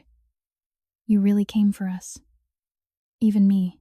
The quiet, condensed, emotional stillness in that warehouse was profound. Vincent held his daughter close, tears falling openly as the weight of the night crashed over him. The disparity between his vast wealth and the terror they had just escaped felt painfully sharp. Elena's past poverty, the cold nights, the hunger, the humiliation paled in comparison to the fear of losing Mia forever. Later that night, back at the mansion, the family gathered in the living room. Elena rushed to her daughters, pulling them close with shaking arms. She felt waves of overwhelming relief, mixed with the violent emotional aftermath, horror at what had nearly happened, anxiety that danger could return, and a deeper burning trust in the man who had risked everything to bring them home. Vincent sat among them all, his 8 sons pressing close as well. The inner torment had reached its most intense point yet. Remorse for the life he had led clashed brutally with the fierce love that now filled his heart. In the stillness, he looked at Mia and spoke from the depths of his soul. "You saved me long before tonight, little one. Not just from bullets, but from the man I was becoming. I will protect you, all of you, with everything I have. Not because of power, but because you are my daughter and this is our family." Mia rested her head against his chest. "Then we'll protect you too. That's what families do." Elena watched, tears streaming. The journey from desperate poverty to this moment of chosen protection left her heart full and aching. The unfair events of her past now felt like the soil from which something beautiful had grown. The kidnapping had been the boldest twist, yet a direct attack on the father-child bond that had become Vincent's greatest strength and vulnerability. But in facing it together, the family had grown stronger. The powerful man's heart, once torn between empire and regret, now beat with clearer purpose. The night settled over the mansion with a profound quiet. Healing was not complete, but the path forward had never been more certain. Vincent Harlan, wealthy and powerful, had been forever changed by the innocent love of a little girl who had once known only poverty, and in protecting her, he was finally learning how to protect his own heart. Later that night, after the terrifying ordeal of the kidnapping, the mansion on the North Shore settled into a profound quiet. The string lights in the backyard still twinkled softly, casting a warm glow over the garden where so many small moments of healing had taken place. Vincent Harlan sat on the patio with Mia curled against his side, her small head resting on his broad shoulder. The powerful man, once defined by his empire and the shadows it cast, now felt the weight of every choice he had ever made. His fair-skinned face bore the lines of inner torment that had only grown more intense through the crisis. Gnawing remorse for the danger his world had brought to his daughter clashed violently with the overwhelming paternal love that now filled every corner of his heart. Elena Hayes watched them from the doorway, her thin frame still carrying the echoes of years of absolute poverty. Thin and deprived of proper food, deprived of restful sleep, enduring countless cold, wind-filled nights where she had shielded her girls from hunger and fear. The humiliation of that powerless life had once left her broken and invisible. Now, in this mansion of unimaginable wealth, she felt a confusing mix of deep gratitude and lingering anxiety, her voice soft and timid when she finally spoke. "After everything, after the cold nights and the empty cupboards, seeing you hold her like this makes the pain feel smaller." Vincent looked up, his eyes wet with unshed tears. The disparity between his vast riches and Elena's past misery struck him with fresh force. The grand house, the security, the abundance that could have changed her life years earlier. Yet it was not wealth that had bridged the gap. It was compassion, the kind that transcended skin color, wealth, or poverty. Love, he realized, could not be separated by such things. It simply chose to stay. In the days that followed, Vincent made a quiet decision that would reshape everything. He began stepping back from the darker edges of his empire. Tense street confrontations with rival factions continued in smaller ways, bold, unexpected meetings, where he used his authority to resolve old disputes, peacefully choosing de-escalation over dominance. Each time he returned home, the pull toward his family grew stronger. The inner conflict raged with increasing violence. The powerful man torn between the life he had built and the father he desperately wanted to become. One quiet evening weeks later, the family gathered in the backyard under the familiar string lights. The 8 boys helped set the table with simple, heartfelt touches, handmade drawings, flowers from the garden, and plates of warm food prepared together. Elena's voice remained polite and gentle as she guided the younger ones. Mia and Sophie moved among everyone, their innocent presence weaving the group closer. Vincent stood at the head of the table, his powerful frame humbled by the moment. He looked at each face, his 8 sons, Elena, Sophie, and finally Mia, his daughter. The remorse that had gnawed at him for so long now mingled with a fierce determination to choose differently. In a condensed moment of emotional stillness, he knelt down, bringing himself eye level with the children. "I have spent too many years chasing power and forgetting what matters most," he said, his deep voice thick with emotion. "Tonight I want to make a promise, not as the man who built an empire, but as a father who has learned what love truly means. Mia, you showed me that compassion knows no boundaries, not of wealth, not of poverty, not of past mistakes. All of you have taught me that family is not something we are born into alone. It is something we choose every single day." He turned to Elena, gratitude shining in his eyes. "You endured more than anyone should. The hunger, the cold nights, the humiliating powerlessness, and still raised your daughters with such kindness. I want to offer you and Sophie a permanent place here, not as guests, but as family, protected, loved, and never alone again." Elena's hands trembled. The shift from desperate poverty to this moment of chosen belonging left her dizzy with overwhelming emotion. Tears fell freely as she nodded, her soft voice breaking. "After so many unjust years, this feels like grace I never expected." Mia stepped forward, wrapping her arms around Vincent. "You're my dad now, for real, and we'll keep teaching each other." In the quiet that followed, Vincent made another vow. He would continue reducing his involvement in the dangerous parts of his world, focusing instead on legitimate business and the family that had healed him. The 8 boys, inspired by Mia's courage, began opening up more their own wounds, softening in the warmth of this new unity. Sophie's guarded heart fully blossomed into trust, showing that even the most wary child could find safety in genuine compassion. As months turned into a time of deeper healing, Vincent often reflected on the lessons life had taught him. He realized that true knowledge comes not from power or money, but from the quiet strength of those who have suffered most. Every situation offered a lesson in humility that wealth cannot buy, the simple trust of a child's hand in yours. The real education of the heart happens when we sit with pain instead of running from it. Another knowledge revealed itself in the way love ignored the lines between rich and poor, showing compassion as the great equalizer. And the deepest lesson was that choosing family every day, regardless of skin color or background, creates bonds stronger than any empire. Through it all, the education of forgiveness and presence turned broken pieces into something whole. 1 year later, the backyard once again glowed with string lights. The family gathered for a simple celebration. No grand proposal or dramatic gestures, only quiet commitment. Vincent stood with all the children around him and spoke from the heart. "We have walked through fire together. I choose you, all of you, not because of blood or wealth, but because love has shown me what matters. Mia, my daughter, you have given me back my humanity. Elena, your resilience has taught us all that kindness survives even the harshest nights. We will build this family day by day, protecting each other with compassion that knows no color and no divide between wealth and poverty." The children cheered softly. Mia hugged him tightly, whispering, "We're home now, Dad."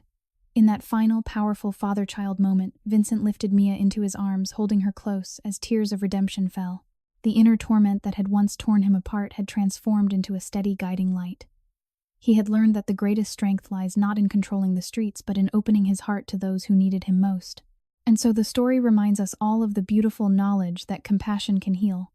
What power cannot the lesson that true family is chosen through presence and love, and the education that even the deepest wounds can bloom into hope when met with kindness. Another knowledge shines through wealth, and poverty cannot separate hearts that choose each other. The final lesson is simple yet profound, that every act of protection and every moment of listening becomes the education of a lifetime. To everyone watching this video, may you have good health, a joyful life, and daily peace. Thank you for joining this emotional journey. If this story touched your heart, please subscribe to the channel, like this video, and share it with others so we can bring many more engaging videos every day. Have How did this story make you feel?